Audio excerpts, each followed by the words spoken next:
परम पवित्र भगवत ध्वज मंच पर उपस्थित मंचासीन पदाधिकारी, सामने बैठे हुए अपने इस मिर्जापुर नगर के एकत्रीकरण में आए हुए सभी आत्मीय स्वयंसेवक कार्यकर्ता बंधुओं, आज 1 फरवरी है।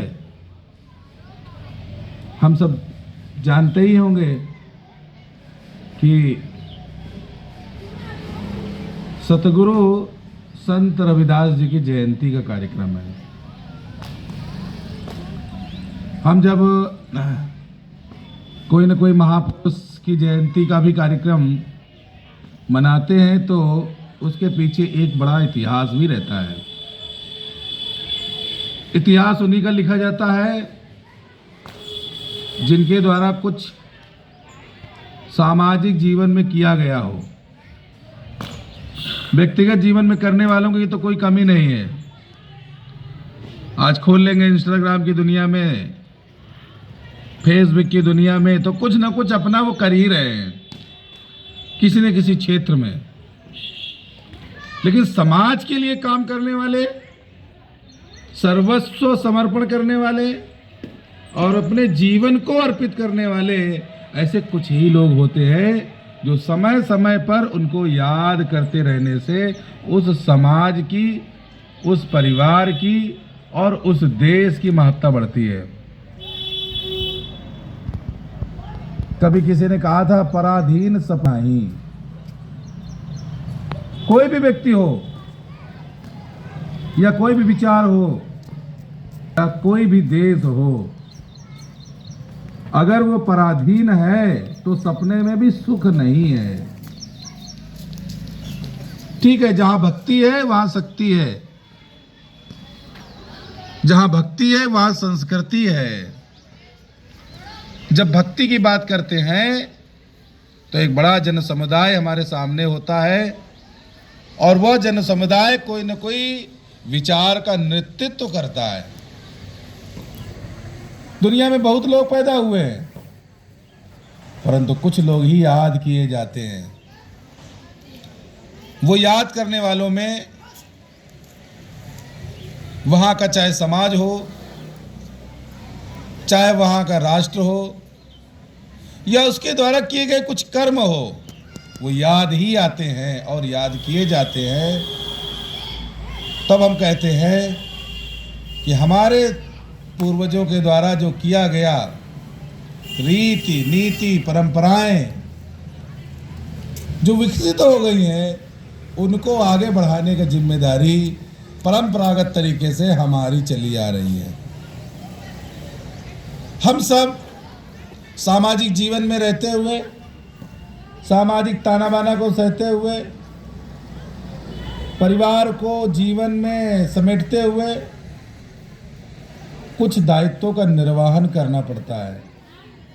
हम जिस प्रकार से सुबह से उठते हैं और दिन भर अपने काम को करते हुए जब शाम को बिस्तर में जाते हैं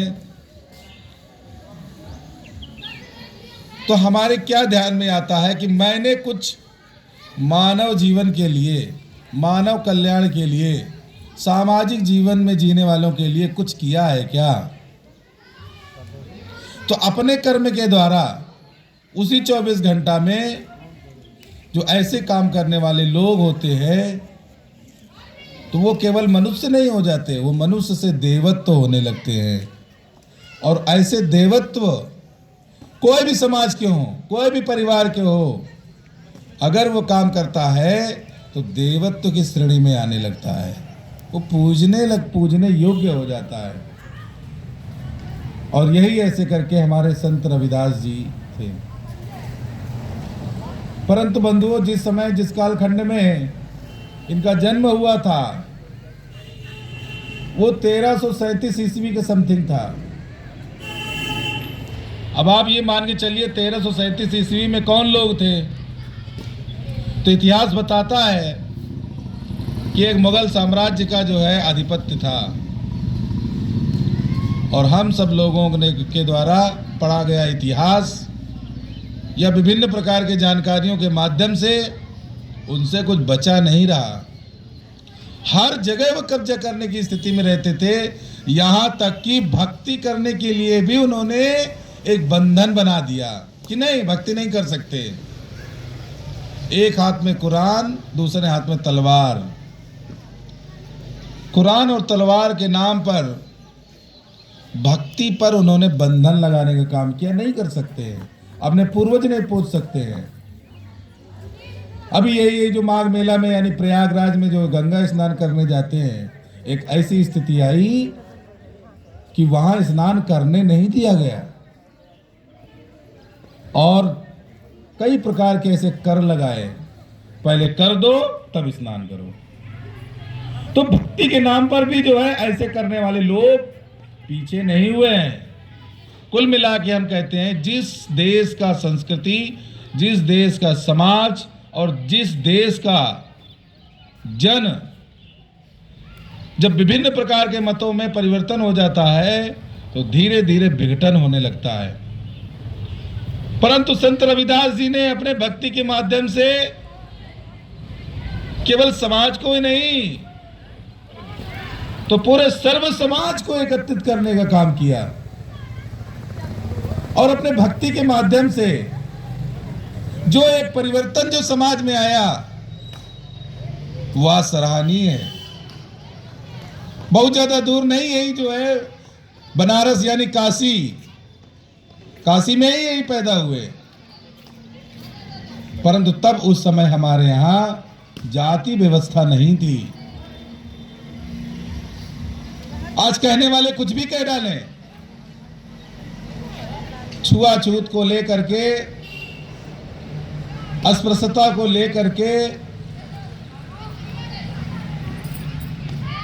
आज जो है समाज पीछे नहीं रहा। लेकिन धीरे धीरे धीरे धीरे धीरे धीरे कालखंड की परिस्थिति में यही जब समाज सब मिलकर के एक जीवन जीने की दिशा में आगे बढ़ता है तो अपने आका अयम निजः परावेत गणना लघु चेत साम उदार चरिता नाम तो वसुधैव कुटुंबकम। यह मेरा है, ये तेरा है, ये छोटा है, ये बड़ा है, ऐसे जो करने वाले होते हैं वो बहुत क्षुद्र हृदय वाले लोग होते हैं। परंतु जिनका उदार हृदय होता है उनके लिए सारी वसुधा ही पृथ्वी हो जाती है। भक्ति की पराकाष्ठा को अगर देखेंगे तो भक्ति की पराकाष्ठा ऐसा था कि दर्शन करने तो सभी लोग जाते हैं। कहते हैं मन चंगा तो कठौती में गंगा। मन पवित्र होना चाहिए, मन में कलुष नहीं चाहिए, पाप नहीं चाहिए, छल नहीं चाहिए, विभेद नहीं चाहिए। जो ऐसे जीवन जीने वाले होते हैं वो सब के लिए एक समान दृष्टि से रखते हैं। समानता होगी। आज देश चलाने से संविधान की आवश्यकता है कि हम सब उस संविधान के अंतर्गत अपने जीवन को चला सकें, अपनी मूलभूत बता सकें। किसी के अधिकारों का हनन नहीं होना चाहिए, कोई कितना ही बड़ा क्यों ना हो, लेकिन मनमानी नहीं कर सकता है। मनमानी करने का अधिकार किसी को नहीं दिया है, चाहे वो परिवार में हो, चाहे वो समाज में हो, चाहे वो राष्ट्र में ही क्यों ना हो। आज जो हमारी शक्ति है वो किसी से ऐसा नहीं है कि जानकारी में ना हो। आज दुनिया में आज एक ऐसी शक्ति का विद्यमान हुआ है जो सर्व समाज को लेकर के साथ में चल रहे हैं। वो चाहे राष्ट्रीय स्वयंसेवक संघ ही क्यों ना खड़ा हो, लेकिन राष्ट्रीय स्वयंसेवक संघ खड़ा हुआ है शोषित, वंचित, पीड़ित, उपेक्षित, जो संवेदना और करुणा के द्वारा खड़ा हुआ है। जो बर्बरता पूर्वक अत्याचार हुआ है, अंग्रेजों ने कोई कसर नहीं छोड़ी हिंदू समाज को विघटित करने के लिए। तरह तरह की यातनाओं में उन्होंने कोई समझौता नहीं किया है, सबके समान, सबको तोड़ने का काम किया है। चाहे वो अलेक्जेंडर ही क्यों ना आया हो भारत पर आक्रमण करने के लिए, चाहे वो महमूद गजनवी क्यों ना आया हो, चाहे मोहम्मद बिन कासिम क्यों ना आया हो, जितने भी आक्रांता आए केवल देश को तोड़ने के लिए, देश को लूटने के लिए, हमारी माताओं बहनों की आबरू इज्जत लूटने के लिए लोग आए। भारत की आत्मा की आत्महत्या करने वाले लोग थे। और एक समय ऐसी स्थिति आई कि समाज में आत्महीनता का भाव पैदा होने लगा, परस्पर लोग घृणा करने लगे। उसका नाम था छुआछूत और अस्पृश्यता। समाज फिर से खड़ा होना चाहिए, समाज अपना आत्मनिर्भर होना चाहिए, समाज अपना गौरवपूर्वक जीवन जीने वाला खड़ा होना चाहिए। लेकिन ये कब होता है? जब हम साथ में होते हैं, साथ साथ चलते हैं, साथ साथ मन मिलता है, साथ में बैठ के भोजन करते हैं तो हृदय मिलता है। गुरु नानक जी ने कहा संगत और पंगत। जब संगत और पंगत साथ में होगी तो हमारे मन में चलने वाले जो विचार हैं उन सभी विचारों का जो है समावेश हो जाएगा। परंतु आज की जो वर्तमान स्थिति है, आज परिवर्तन आया है। सब मिलकर के एक विचार जीने वाले लोग खड़े हो रहे हैं। राष्ट्रीय स्वयंसेवक संघ आज पूरी दुनिया में एकलौता एक ऐसा संगठन खड़ा हुआ है, वह हर समाज को समान दृष्टि से देखने वाला है।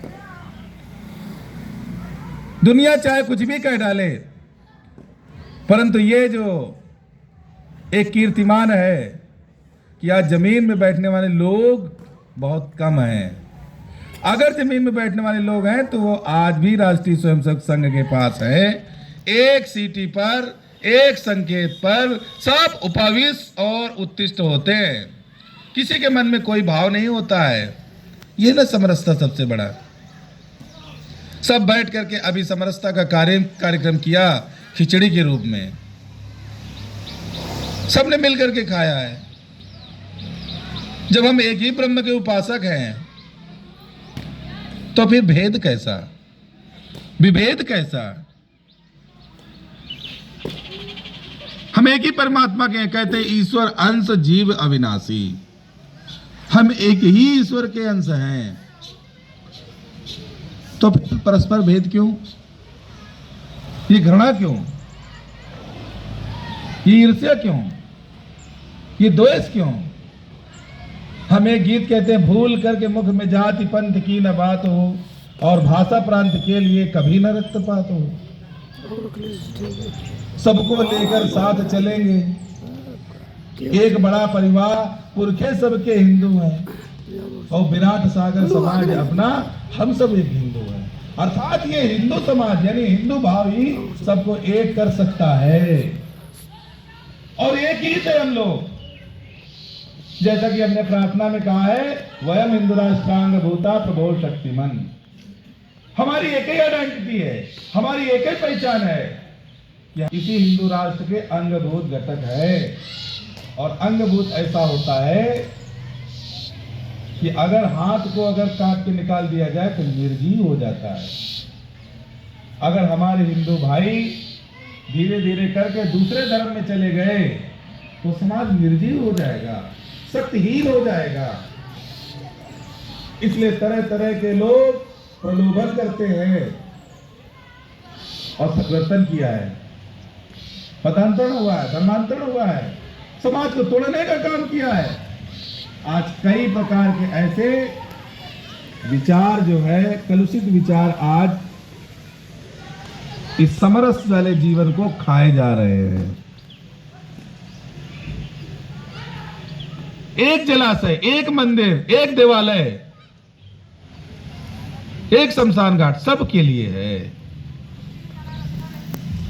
दुख किसी का भी हो, दुख दुख ही होता है, और उस दुख में हम सबको मिलकर साथ देने की आवश्यकता है। कहते खून किसी का भी बहे, दर्द होता है, चाहे सामने वाले का बहे चाहे अपना बहे। लेकिन जब एक बात कह दिया है कि संस्कृत सबकी एक चिरंतन, खून रगों में हिंदू है, विराट सागर समाज अपना, हम सब इसके बिंदु हैं, तो इस भाव को हमको समझना पड़ेगा। संगठन में अनुशासन है, संगठन में नियम है, और संगठन में एक मर्यादा भी है।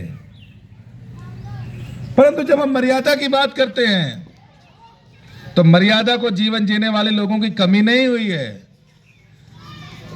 परस्पर जीने वाले जिन लोगों की कमी नहीं हुई है। एक लोग एक से एक बढ़ करके साधना करने वाले, कर्म करने वाले बहुत हुए हैं।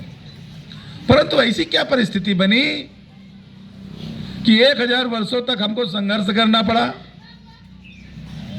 और संघर्ष के साथ साथ हमको अपना भूभाग खोना पड़ा, हमारे जन खोने पड़े। हम जिस कहते हैं धन दान सुसंपन्नम, हमको धन खोना पड़ा, और लुटेरे आए, लुटेरे प्रोफेशनल तरीके से इस देश को लूट के चले गए, और हम केवल जात बिरादरी में बटके रह गए। इसकी बुराई किया, उसकी बुराई किया, और परिणाम लेके तीसरा वाला जो है आगे बढ़ गया।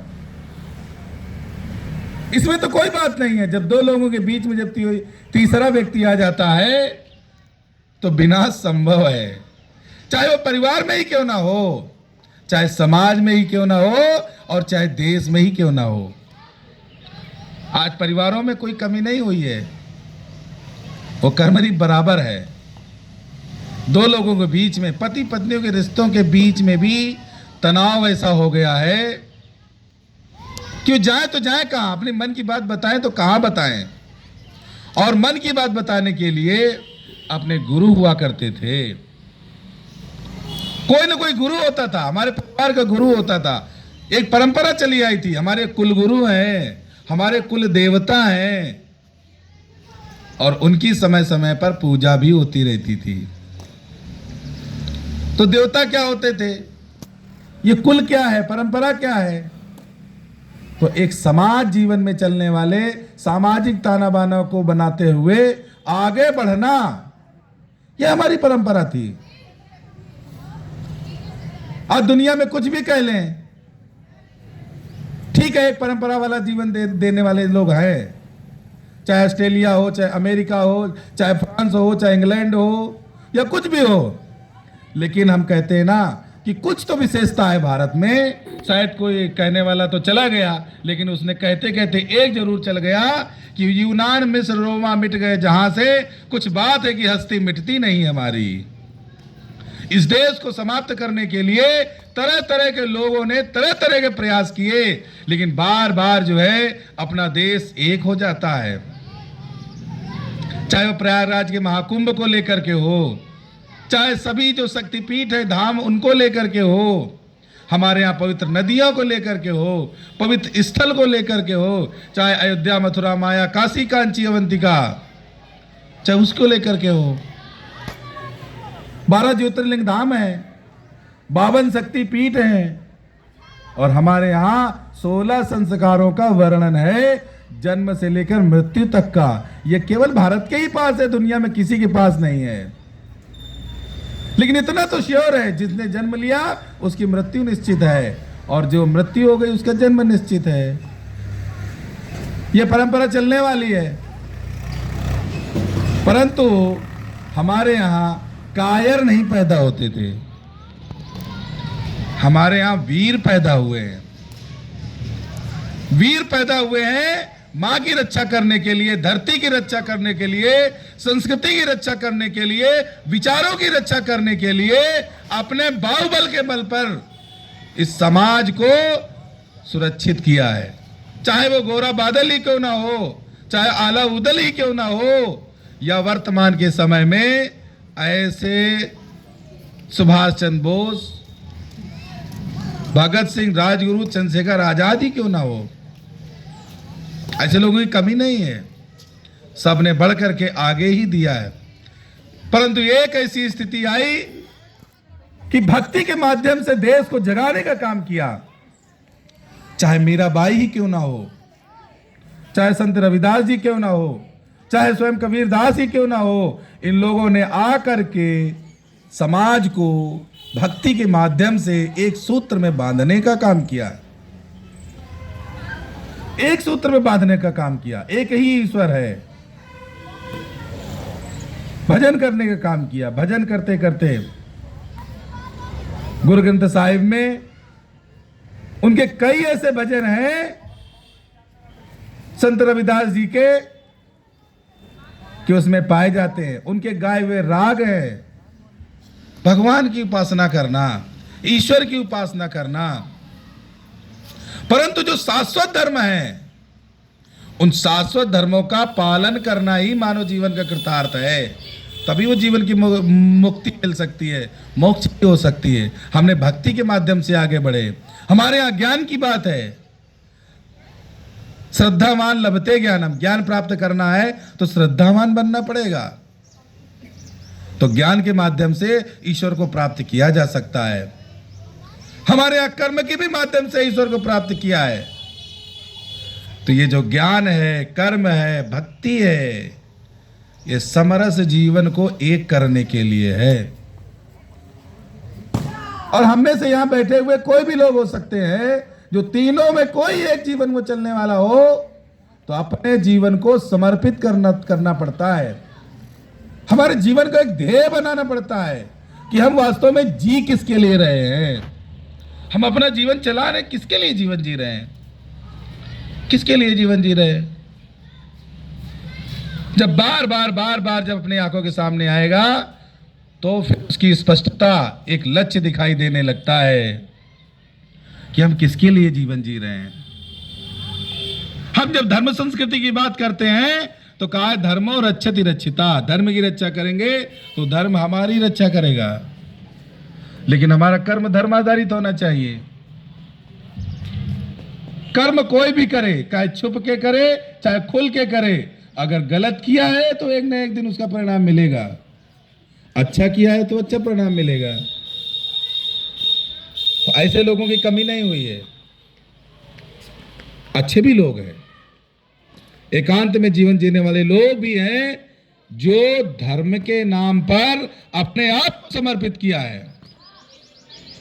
इसलिए धर्म ही श्रेष्ठ है, इसको हमें अपने सामाजिक जीवन में हमेशा सर्वश्रेष्ठ आगे रखना चाहिए।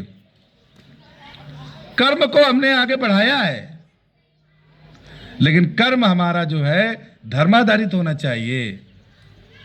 इसलिए हमारे न कर्म में और हमारे धर्म में कोई विभेद नहीं होना चाहिए। और भक्ति उसकी कसौटी है।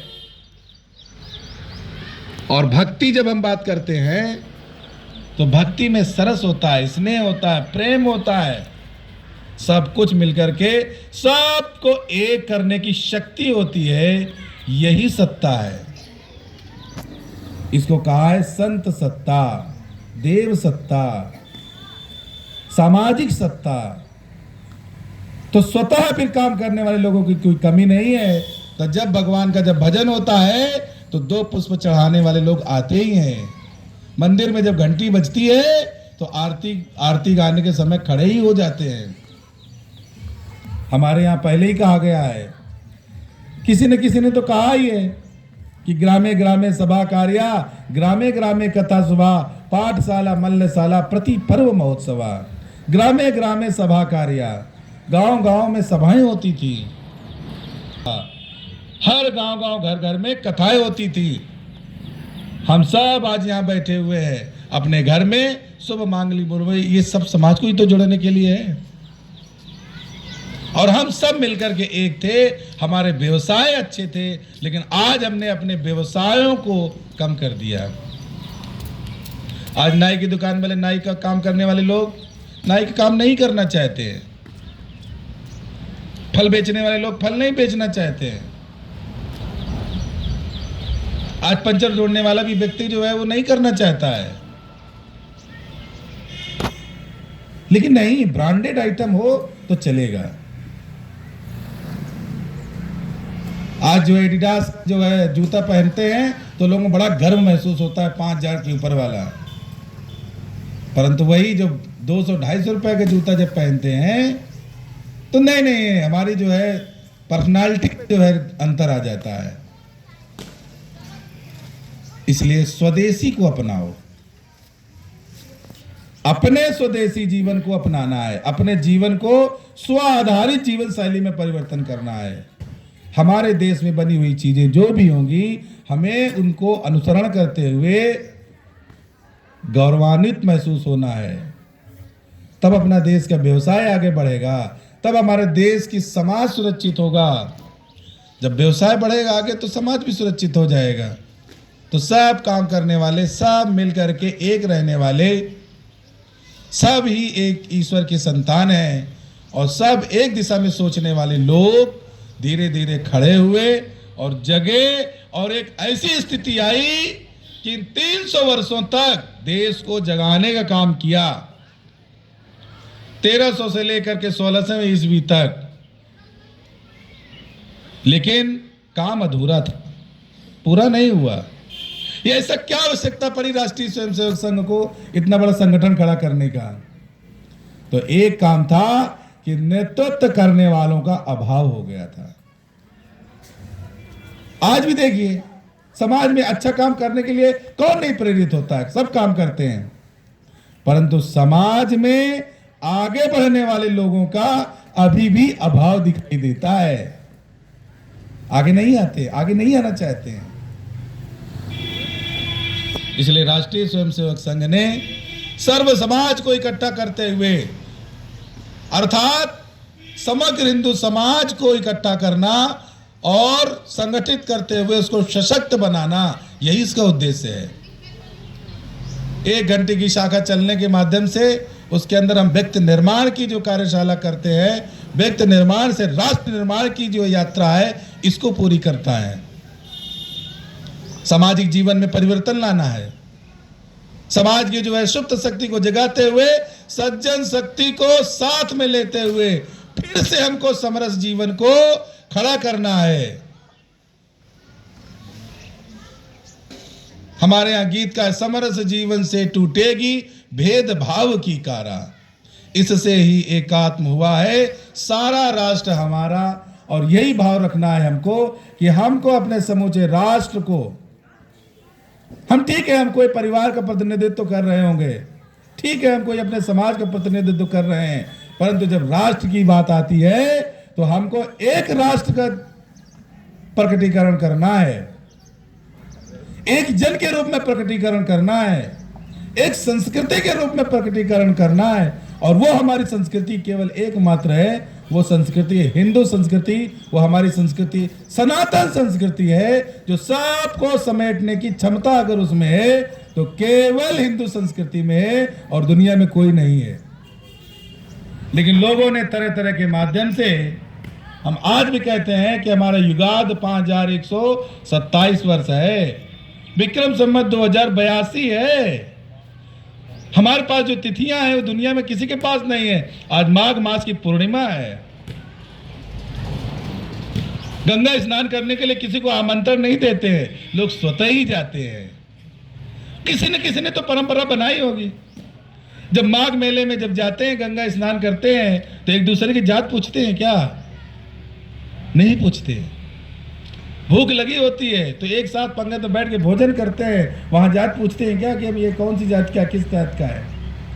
लेकिन कुछ ऐसे लोग हैं, कुत्सित विचारधारा वाले, दुराचारी, अत्याचारी, पापाचारी, की आज भी उनके मन में ऐसी भेदभाव कलुषता है। परंतु हमको उनको हे दृष्टि से देखने की आवश्यकता नहीं है। आज नहीं तो कल धीरे धीरे धीरे धीरे धीरे धीरे हमारे साथ मिल करके और हमको उनके साथ मिला करके चलने की आवश्यकता है। इसी का नाम राष्ट्रीय स्वयंसेवक संघ है। और राष्ट्रीय स्वयंसेवक संघ एक ऐसा संगठन है जो समूचे हिंदू समाज को एकत्रित करने के लिए, एक दिशा में चलने के लिए जो परंपरा बनाई गई है, जिस परंपरा को विकसित किया गया है, यह परंपरा नित्य निरंतर फलता फूलता रहे, ऐसी शुभकामनाओं के साथ आज संत रविदास जी की जयंती पर सबको बधाई देते हुए मैं अपनी बात को पूरी करता हूँ। धन्यवाद।